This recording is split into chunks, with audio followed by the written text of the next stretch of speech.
ఈ జనతా వారధి కార్యక్రమంలో భాగంగా ఈరోజు ఈ కార్యక్రమానికి ముఖ్య అతిథిగా రాష్ట్ర కార్యదర్శి సంగిరెడ్డి శ్రీనివాసులు గారు, ఈ కార్యక్రమకు ఇన్ఛార్జ్ ఓబీసీ మోర్చా అనంతపురం జిల్లా అధ్యక్షులైన నాగేంద్ర గారికి, కిసాన్ మోర్చా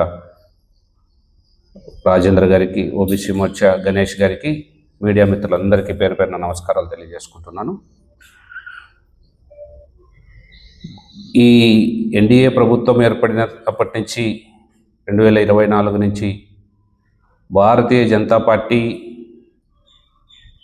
పొత్తులో భాగంగా మేము కానీ అధికారంలో ఉన్నాం. అదేవిధంగా ప్రజల సమస్యలు, రెవెన్యూ అయితేనేమి, లేకపోతే ఆ గ్రామాల్లో ఉన్న సమస్యలు అయితేనేమి మనం తీసుకొని ప్రభుత్వం ద్వారా అవన్నీ పరిష్కరింపచేయాలని మా రాష్ట్ర అధ్యక్షులు మాధవ్ గారు జనతా వారధి అనే కార్యక్రమాన్ని ప్రారంభించాం. ప్రతి శుక్రవారం పార్టీ కార్యాలయంలో వినతులు తీసుకోవడం ప్రజల నుంచి, అదే వినతుల్ని భారతీయ జనతా పార్టీ జిల్లా ఆధ్వర్యంలో సోమవారం రోజు పీజీఆర్ఎస్లో కలెక్టర్ గారికి సమర్పించడం, సమస్యలు వేగంగా పరిష్కారం చేయాలనేదే మా యొక్క తలంపు. ఎందుకంటే ఎన్నో అపరిష్కృత సంబంధించిన రెవెన్యూలో విపరీతంగా సమస్యలు ఉన్నాయి. మా దగ్గరకు వచ్చే ప్రతి ఒక్కరూ రెవెన్యూ సమస్య మీద ఎక్కువ 80% రెవెన్యూ సమస్యల మీద వస్తారు.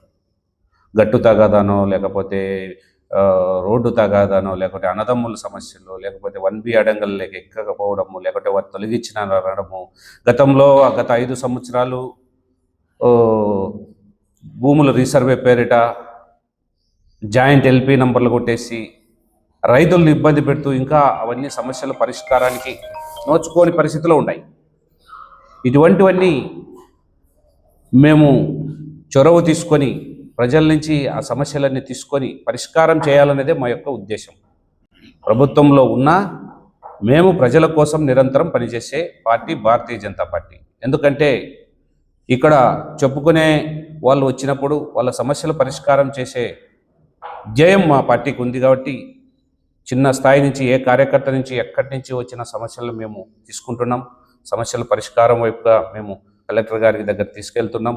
వాళ్ళు కానీ సానుకూలంగా స్పందిస్తూ సమస్యల పరిష్కారాన్ని వేగం పెరిగింది. మేము జనవరి ప్రారంభించినప్పటి నుంచి సమస్యల పరిష్కారం ఒక్కొక్క సోమవారం 10 నుంచి 15 అప్లికేషన్స్ మా లెటర్ హెడ్ ద్వారానే తీసుకెళ్తున్నాం.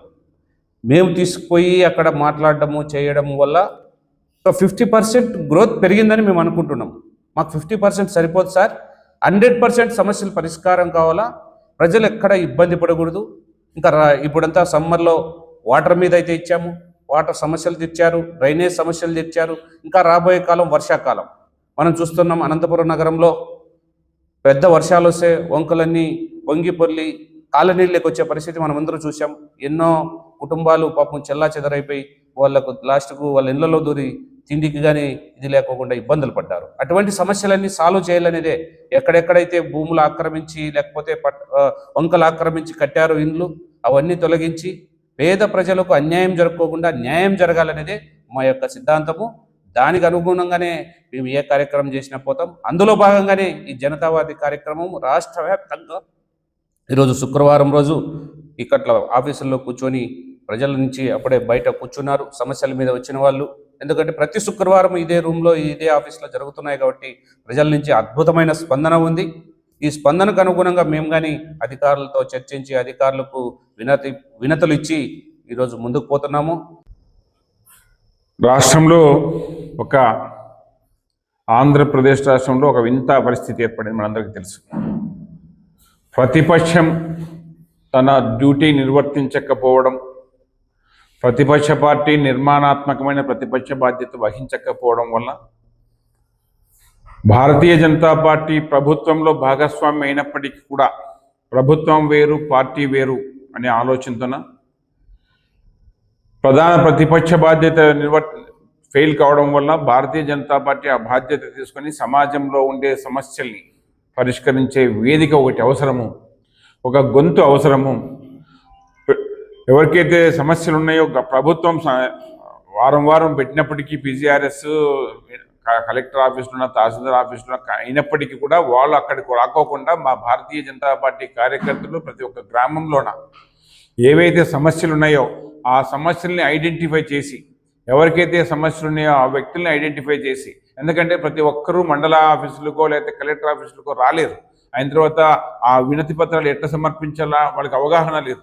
భారతీయ జనతా పార్టీ సమాజంలో ఉండే ప్రతి ఒక్కరికి అవగాహన పెంచి వారి యొక్క సమస్యల్ని ఐడెంటిఫై చేసి ఆ సమస్యల్ని పరిష్కరించే వేదికగా జనతా వారధి అనే కార్యక్రమం మా రాష్ట్ర అధ్యక్షుడు పివిఎన్ మాధవ్ గారు ఒక నిర్మాణాత్మకమైన పాత్ర పోషించాలి భారతీయ జనతా పార్టీ అని చెప్పేసి ఈరోజు ఈ కార్యక్రమం చేపట్టడం జరిగింది. దాంట్లో భాగంగా అనంతపురం జిల్లా కానీ లేకపోతే 28 జిల్లా నుంచి ఎక్కడి నుంచైనా ప్రతి ఒక్క చిన్న సమస్యను కూడా తీసుకొచ్చి, ఎందుకంటే ఒక వ్యక్తి తీసుకురావడం వలన దానికి ఇంపార్టెన్స్ వేరే ఉంటుంది. అదే ఒక పార్టీ అందులో అధికారంలో భాగస్వామైన పార్టీ నాయకుడు ఆ రిప్రజెంటేషన్ వలన దాని యొక్క పరిష్కారానికి వేగం ఉంటుందని చెప్పేసి భావించి ఈరోజు అనంతపురం జిల్లాలోన గత 3-4 వారాలుగా ఈ కార్యక్రమం చేస్తున్నాం. మా జిల్లా అధ్యక్షుడు ఆ సమస్యలు పరిష్కరించేదని దాన్ని మొత్తం తీసుకెళ్లేసి కలెక్టర్కి ఇవ్వడము, కలెక్టర్ దాన్ని పరిష్కరించడము మేము గమనించింది. ఈరోజు ప్రతి ఒక్క పౌరుడు భారతీయ జనతా పార్టీ చేస్తున్న ఈ కార్యక్రమాల పట్ల సంతృప్తిగా ఉన్నారు. దీంట్లో ఇంకా ముందు ఈరోజే మాకు ఒక దిశానిర్దేశం వచ్చింది. ప్రతి ఒక్క జిల్లాని ఒక యూనిట్గా తీసేసి ఆ జిల్లాలో పరిశ్రమలు ఏ విధంగా పెడితే బాగుంటుంది, ఏ పరిశ్రమ పెడితే అక్కడ అవసరం ఉంటుంది, అక్కడ అయితే ఆ పరిశ్రమకి అడ్డంకులు ఏమైనా. ఈరోజు అనంతపురం హార్టికల్చర్ హబ్ ఉంది. హార్టికల్చర్ పంటలకి గిట్టుబాటు ధర కావాలి, హార్టికల్చర్ పంటలు ఇక్కడ నిల్వ చేసుకునే సామర్థ్యం, కోల్డ్ స్టోరేజ్ యూనిట్లు కావాలి. అదేవిధంగా ఫుడ్ ప్రాసెసింగ్, దాని రిలవెంట్ ఫుడ్ ప్రాసెసింగ్ ఉంటే ఆ రైతులకి వాల్యూ అడిషన్ వస్తుందని చెప్పేసి భారతీయ జనతా పార్టీ వినూత్నంగా ఆలోచన చేస్తూ ఒక్కొక్క గ్రామాన్ని ఒక యూనిట్గా తీసుకుంటూ, ఒక్కొక్క పౌరుడిని ఒక యూనిట్గా తీసుకుంటూ ఆ పౌరుడి యొక్క సమస్యలు పరిష్కరించే వేదికగా ఈరోజు జనతా వారధి కార్యక్రమం చేస్తూ భారతీయ జనతా పార్టీ ఈ రాష్ట్రంలో ఉండే ప్రతి ఒక్క పౌరుడి సమస్య గొంతుకై రోజు ప్రభుత్వం తరపున సమర్పించి ప్రభుత్వం నుంచి ఆ తొందరగా పరిష్కరించే దిశగా భారతీయ జనతా పార్టీ ప్రవర్తిస్తుంది, పద్ధతి చేస్తుంటుంది. దాంట్లో ప్రతి ఒక్క సమస్యని చేసే బాధ్యత కూటమి ప్రభుత్వం కూడా. ప్రభుత్వంలో ఉన్నప్పటికీ భారతీయ జనతా పార్టీ ఆ బాధ్యత ఎందుకు తీసుకుందంటే పార్టీ వేరు, ప్రభుత్వం వేరు. ప్రధాన ప్రతిపక్షం విఫలమైనందున ప్రజాపక్షాన ఒక ఉండాలి. ప్రజాపక్షాన భారతీయ జనతా పార్టీ బాధ్యత తీసుకుని ఈరోజు బాధ్యత సక్రమంగా నిర్వర్తిస్తుంది. ప్రజల నుంచి కూడా మాకు సానుకూలమైన వాతావరణము, అదేవిధంగా వాళ్ళ నుంచి తృప్తికరమైన సమాధానాలు వస్తున్నాయని చెప్పేసి సందర్భంగా మీకు తెలియజేస్తున్నాను.